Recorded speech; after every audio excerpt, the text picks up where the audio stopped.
Ah, hier soir, il y a eu des grêlons. Papa tout-puissant et maman tout-puissante, ils sont pas contents. Pourquoi ils sont pas contents? Ouais, donc ben, j'ai réfléchi. Euh, la première fois qu'il y a eu des grêlons énormes, c'était en 1985, qui ont détruit Damazan, le village où j'habitais. C'est passé aux infos et tout. Et là, c'était une question de naturel synthétique. Ma mère adoptive, elle comprenait pas pourquoi j'arrivais pas à expliquer la différence entre naturel et synthétique, qui dans ma tête c'était déjà une différence philosophique. Voire lettre ouverte aux personnes avant 2005. Ouais, je crois que c'est ça. J'explique. En fait, en gros, je suis rentré direct à 6 ans et demi au cours préparatoire, donc je parlais pas le français. Il fallait que j'apprenne les mathématiques, les sciences, enfin tout ce qu'il y avait à apprendre, mais sans comprendre vraiment le français, dont la fourmi de 18 mètres avec son chapeau sur la tête, qui était un clin d'œil sur les déportations par les nazis des juifs pour les brûler. Enfin voilà, toutes ces informations dans ma tête, j'avais du mal à expliquer en bon français. Donc je me suis pris ma première rouste, quoi. Évidemment, c'était carrément abus parce que ben, je parlais pas français. Bref, donc punition. Voilà, ça correspond exactement à la même année. Après, les grêlons dont je me souviens, c'est en 2009 à Conques. Les grêlons ont détruit ben, toute la récolte de Conques parce que les permaculteurs, pardon, les agriculteurs énergétiques, je crois que c'est ça. Voilà, donc avec leur tout petit mandala tout faible, je les invite à regarder mon mandala de culture avec la culture universelle et les machines Gaïa. Ils comprendront ce que c'est un mandala énergétique parce que là, à part tracer des traits sur le sol, je vois pas qu'est-ce qu'il y a d'énergétique. J'ai dit à Con que là, vous avez la rouille qui remonte depuis le bas là, où c'est calcaire, et ça se sert de vos spirales pour remonter 10 fois plus vite. Ça n'a pas loupé, ils se sont pris le grêlon et bref. Donc ils m'ont refusé 200 litres d'eau pour faire de l'aquaponie. Voilà. En gros, encore une fois, un comportement de déni, de mauvaise foi et de mensonge. Mais les femmes de Conques se souviennent de moi et elles m'ont même plaisanté. Est-ce que tu as assez de Kleenex, Benjamin?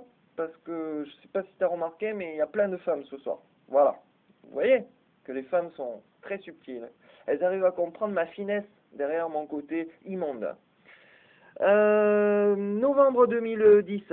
Il y a eu la neige et le plus froid novembre depuis 1900. Bah, parce qu'on m'a menacé d'expulsion. Papa et maman toute puissante, ils n'ont pas été contents du tout. Ils ont foutu le bordel dans la région parisienne, hein, tout bloqué, et même les pays du Nord, etc. 2011, printemps, le plus sec et le plus chaud. Bah, tu balances une bonne bourrasque comme hier. Tu vas avoir du chaud ou du sec le lendemain, puis une bonne bourrasque. Et ça, c'est la meilleure méthodologie pour détruire une culture, hein. C'est-à-dire trop d'eau, pas assez d'eau, trop d'eau, pas assez d'eau, trop d'eau. Et les plantes, elles comprennent plus rien. Voilà. Donc, quand je suis allé aux USA, bam, catastrophe du pétrole.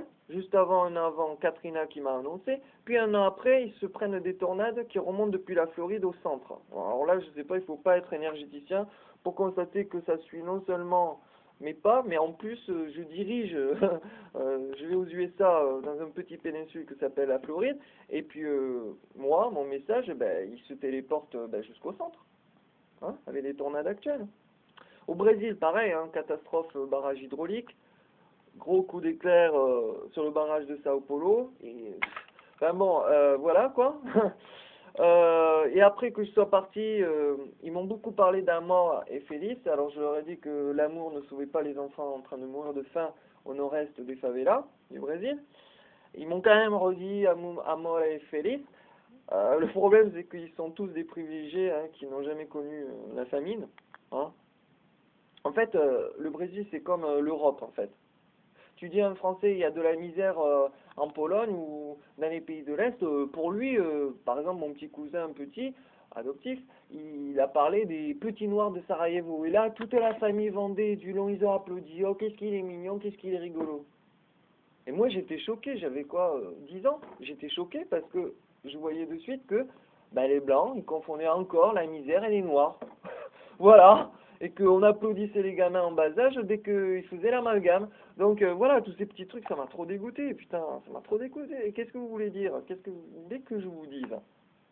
C'est immonde de comparer les Noirs, les petits Noirs de Sarajevo, c'est-à-dire mettre les Noirs, évidemment, en corrélation directe avec la misère. Je veux dire, comment vous voulez éduquer les gens sur les mécanismes de la misère si on reste dans les archétypes, les petits Noirs de Sarajevo qui meurent de faim? Mais c'est du grand n'importe quoi, ils étaient à même pas 6 heures de train depuis la France. Et pour nous, c'est déjà à 10 kilomètres. Donc les Brésiliens, je comprends, pour eux, le nord-est du Brésil, c'est un autre pays, ceux qui sont dans Sao Paulo. Mais c'est le même pays, donc ils doivent assumer. Au Vatican, bah, c'est là où j'écris mes premiers textes sur la famille Vendée. Il y a eu exactement la même période, l'inondation et les tornades en Vendée qui ont fait des morts et des catastrophes matériaux.